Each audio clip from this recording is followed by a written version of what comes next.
M के commodity analysis की यह भारतीय रुपए में गिरावट की मार्केट को क्या असर और क्या कारण है, यह समझने के लिए एनालिसिस में आपका स्वागत है। आज भारत का रुपया ऐतिहासिक स्थल पर नीचे बंद हुआ। इसके पीछे कई सारे कारण हैं। इसमें एक कारण यह भी है कि इलीगल माल जो आ रहा है उससे भारतीय कर प्रणाली और भारत के रुपए में गिरावट बढ़ती रहती है। पहले बात करते हैं लहसुन के दृष्टिकोण से। अफगानिस्तान के साथ भारत के जो एग्रीमेंट है उसकी वजह से चीन का लहसुन भारत में अफगानिस्तान के माध्यम से आया है। ऐसी चर्चा चल रही है। अब अफगानिस्तान के रुपए के सामने आज भारत का रुपया जो ऐतिहासिक स्तर पर नीचे बंद हुआ है, इसमें अफगानिस्तान से आए हुए लहसुन का भी बड़ा हिस्सा है।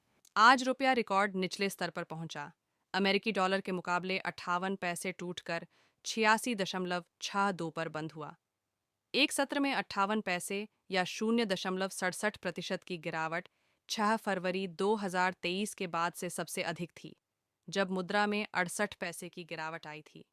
भारत का विदेशी मुद्रा भंडार 3 जनवरी को समाप्त सप्ताह में घटकर 634.6 बिलियन डॉलर रह गया, जो 10 महीने का न्यूनतम स्तर है तथा सितंबर के अंत में अपने उच्चतम स्तर से 70 अरब डॉलर कम है।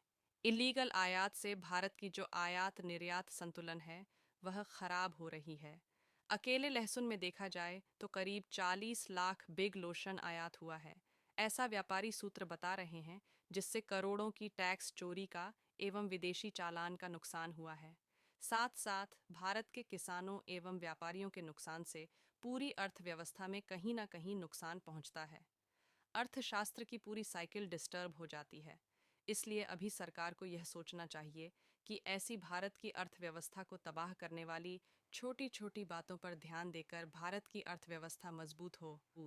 रुपए की कीमत कम होने से निर्यात व्यापार के लिए अब आने वाले समय में बहुत अच्छी संभावनाएं खुल रही हैं, परंतु रुपया गिरते ही देश की प्रतिष्ठा भी गिरती है।